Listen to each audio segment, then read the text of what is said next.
Ante todo, un saludo para ustedes. Estas son unas sencillas palabras que escribí con motivo de la reunión sobre filosofía en Mérida. La relación entre la filosofía y la poesía ha sido tema recurrente. Entre ellas, aunque son más las diferencias que las proximidades, puede hablarse de una amistad, pero son como amigas que pueden pasar mucho tiempo distanciadas y de pronto se encuentran. Voy a referirme a las principales diferencias que observo, señalando las notas características de la poesía, lo que tal vez permita omitir las de la filosofía. La poesía no es conceptual, ni discursiva, ni explicativa. Usa lo que en inglés se llama indirection, palabra que podemos adoptar fácilmente, sobre todo a partir del simbolismo que da inicio a la poesía propiamente moderna, aunque puede también ser directa. Se afirma o niega, lo hace sin dar razones. Es afectiva, priva en ella el tono emocional, cuya intensidad varía. A veces está muy soterrado. Evita las abstracciones. Entre los consejos que da Pound a los poetas está el de que huyan de ellas. Go in fear of abstraction, les dice, aunque él no lo siga al pie de la letra. La forma y la imagen son esenciales en la poesía,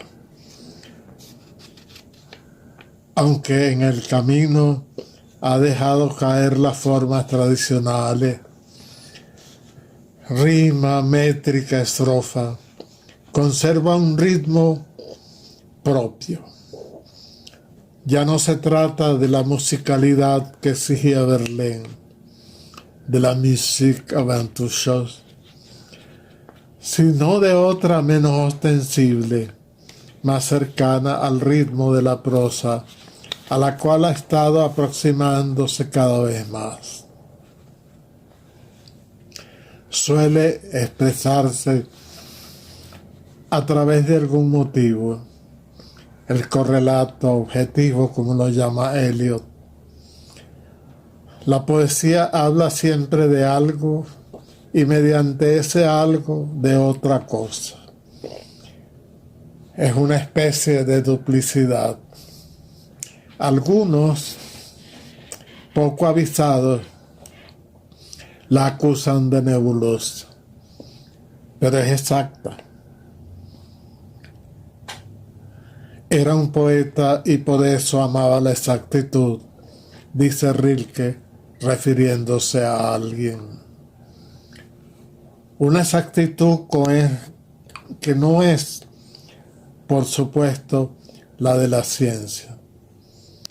También a Pound le parece imperdonable que un poeta dé informe falso. Vale decir que no se afiela a la realidad. Condena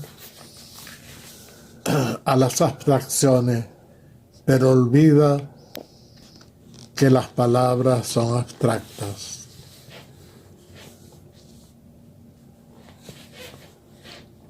La poesía es connotativa, sensorial, expresiva, polisémica, personal. Un poema no puede resumirse ni parafrasearse. Hay que decirlo o leerlo.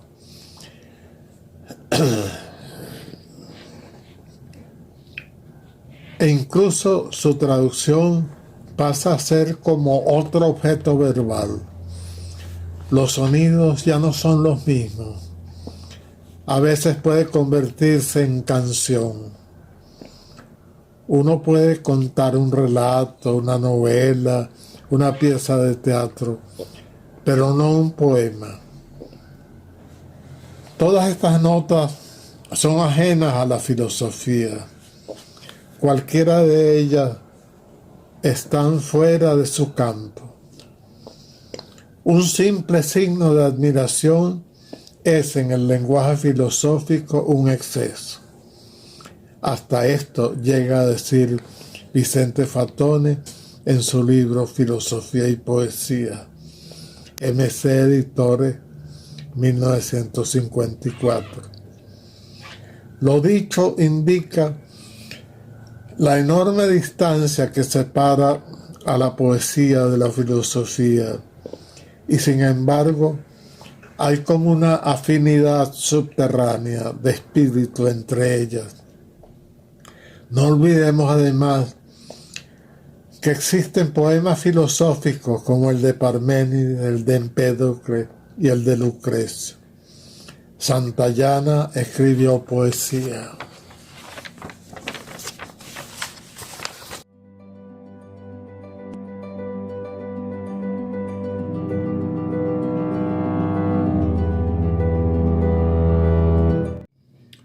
Más aún, con frecuencia, tras cada poeta puede atisbarse un filósofo o una concepción del mundo.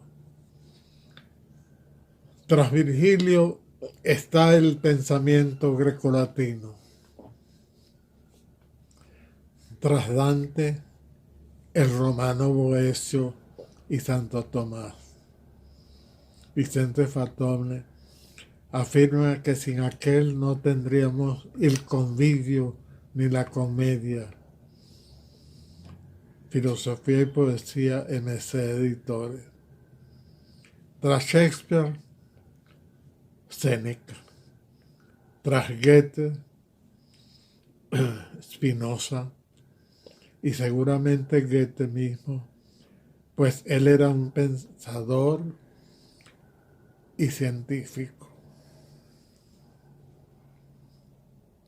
Tras Whitman, tal vez los pensadores antiguos de la India, lo que no le quita su sorprendente originalidad. Según Machado, todo poeta que no envuelve en su poesía una metafísica es un simple señorito que compone verso. Entre nosotros, a García Vaca este poeta lo cautivó. Escribió mucho sobre él. También ocurre que frente a un filósofo está un poeta. La relación de Heidegger con Hölderlin sería el ejemplo más conocido. Tal es la situación. Algo muy valioso se ha perdido o se ha ido a otros lugares, precisamente en un momento de tanto peligro para la humanidad. Un peligro que es consecuencia de una concepción que ha olvidado lo esencial, llevando al mundo a la locura.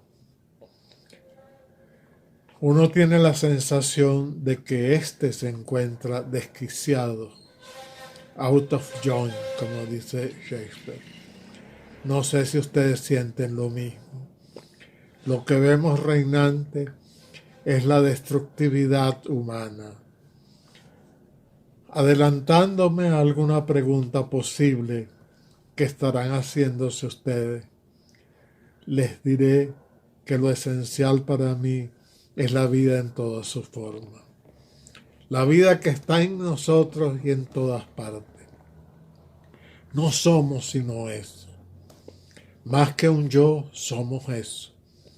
Por ello, somos más que un yo. Tal vez la misteriosa frase de Dante, Io son più che io, tenga que ver con lo que he hecho. Ahora esta frase tiene un sentido transpersonal. Otro pensador, Salvador Paniker, dice a su vez que Occidente ha reprimido lo místico, que no debe confundirse con ninguna religión organizada. Pero también Oriente, aunque no parezca, lo ha reprimido en cierta forma. Yo siempre he descreído de la espiritualidad de la India, por ejemplo, aunque considero fundamentales a sus pensadores clásicos como Sankara, Buda, Nagarjuna. Pero hoy estamos presenciando manifestaciones atómicas de esa espiritualidad. La India y Pakistán entraron eufóricamente en el siniestro club. Lo que abunda en la India son creencias que nada o muy poco tienen que ver con verdaderas mentes libres, despojadas de todo el lastre que cargan los humanos. En realidad, estas son rarísimas allá como aquí. Más importantes que los gurús orientales, los cuales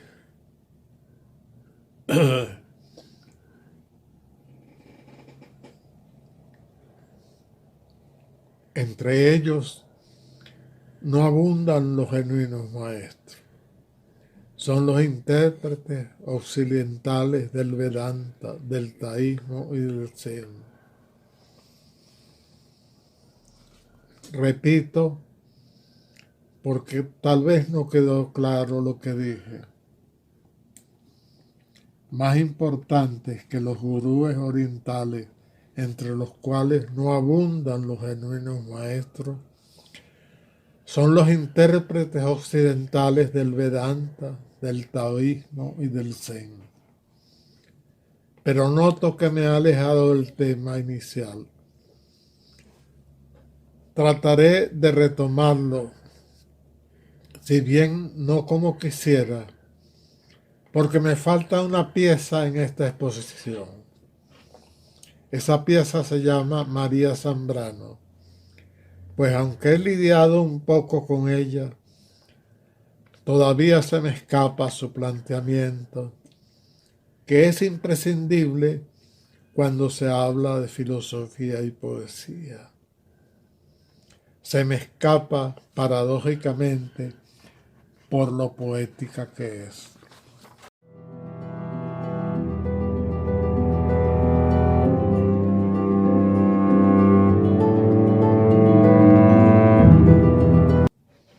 Ella se aparta de las corrientes dominantes hoy en filosofía.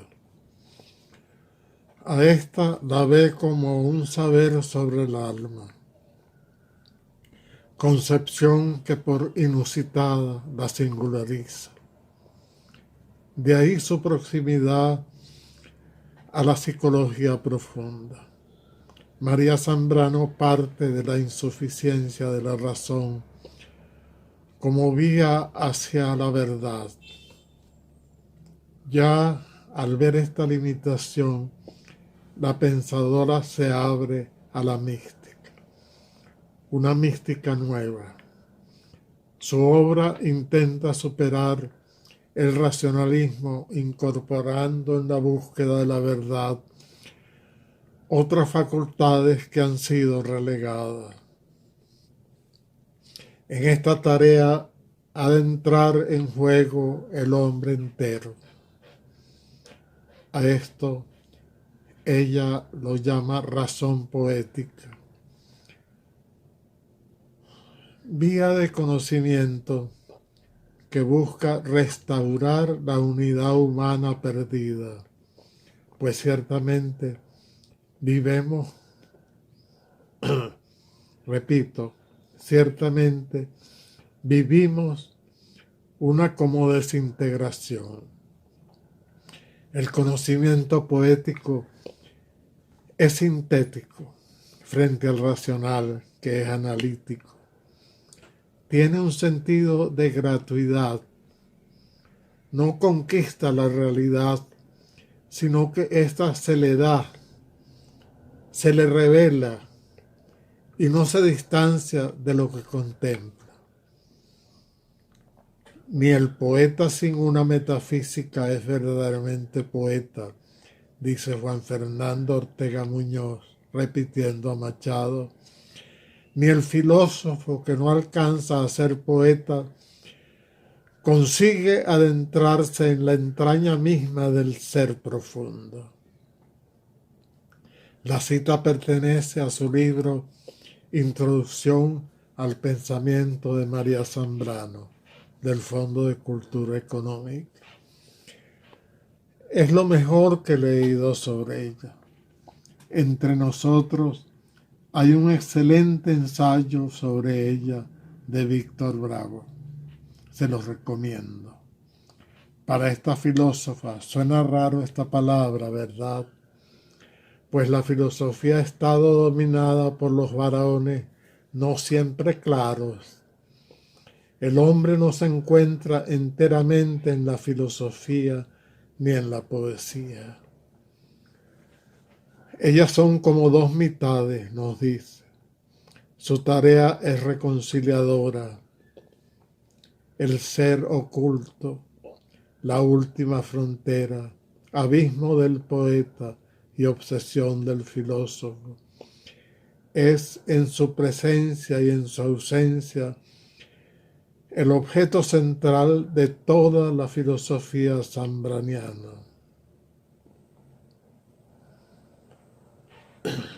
¿Habrá realmente una razón poética? Yo pienso que hay solo una razón, a la cual no le hacemos mucho caso, por cierto. Pensamos que nos guiamos por ella, pero esta es una ilusión de las tantas que nos creamos, aunque no falta, por supuesto, cierta racionalidad. Yo prefiero a la razón poética el habitar poético. Recordemos estos versos de Hölderlin. Lleno de mérito está el hombre. Es, sin embargo, poéticamente que habita esta tierra. Es decir, el verdadero habitar sería el habitar poético o poéticamente. Yo no me atrevo en este momento a interpretar a Hölderlin, pero sí a imaginarme lo que sería ese habitar. No tiene que ver con escribir poesía. Creo que significa sensibilidad frente a todo lo existente, vivir atento al ahora, que es nuestra única eternidad, y tener un profundo sentimiento de lo sagrado. Es algo parecido al amor, palabra que rehuyo porque lo uso la ha desgastado tanto que a veces no sabemos qué quiere decir. Según Santa Teresa, el aprovechamiento del alma no está en pensar mucho, sino en amar mucho. Faltarían dos acompañantes más. Tal vez ustedes puedan agregar otros. La presencia del misterio ubicuo y el asombro no solo ante lo que existe, sino ante nuestra propia existencia.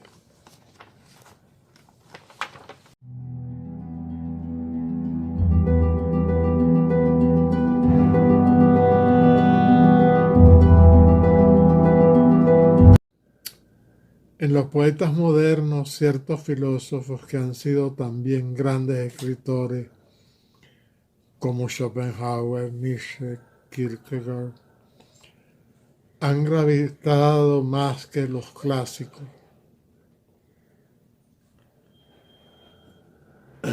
lo cual es explicable. Su seca prosa desanima a los lectores que no posean vocación filosófica.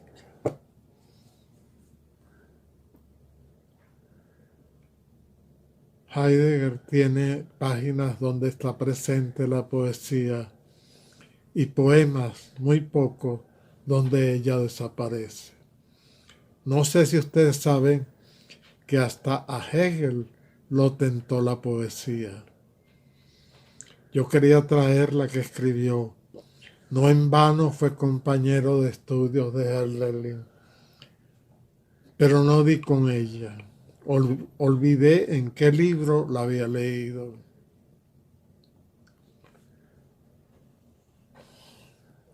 Ciertas corrientes muy áridas como el positivismo lógico y la filosofía analítica se han alejado de la vida y por lo tanto de la poesía, pero serán solo ellas.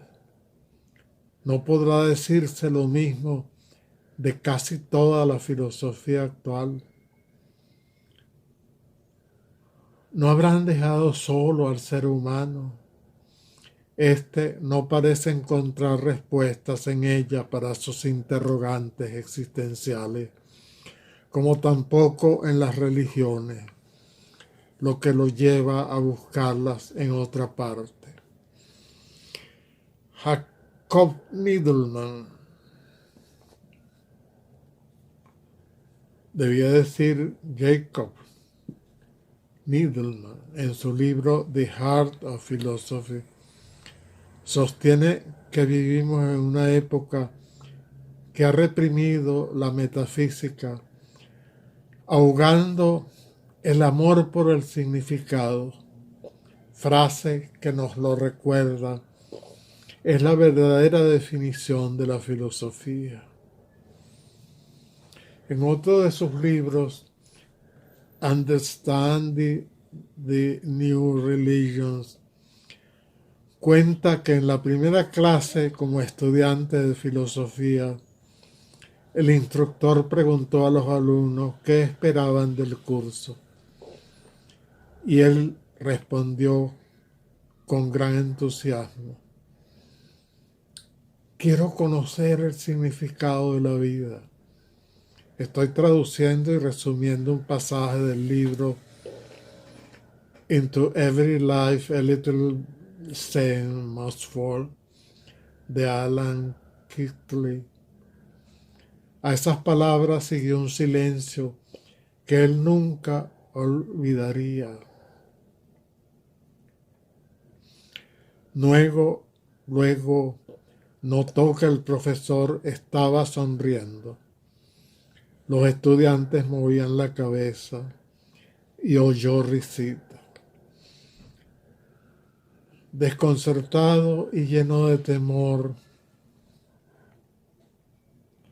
habló de las cuestiones que lo preocupaban y después de otra terrible pausa, el profesor dijo: bien, eso es precisamente de lo que no se ocupa la filosofía. Usted no va a encontrar ayuda psiquiátrica aquí, mucha risa, ni orientación religiosa, más risa. No, a usted se le va a enseñar qué significa pensar claramente y bien, a examinar sus supuestos, a criticar y argumentar. Esto es filosofía, es decir, añado yo, puro cerebro sin entraña.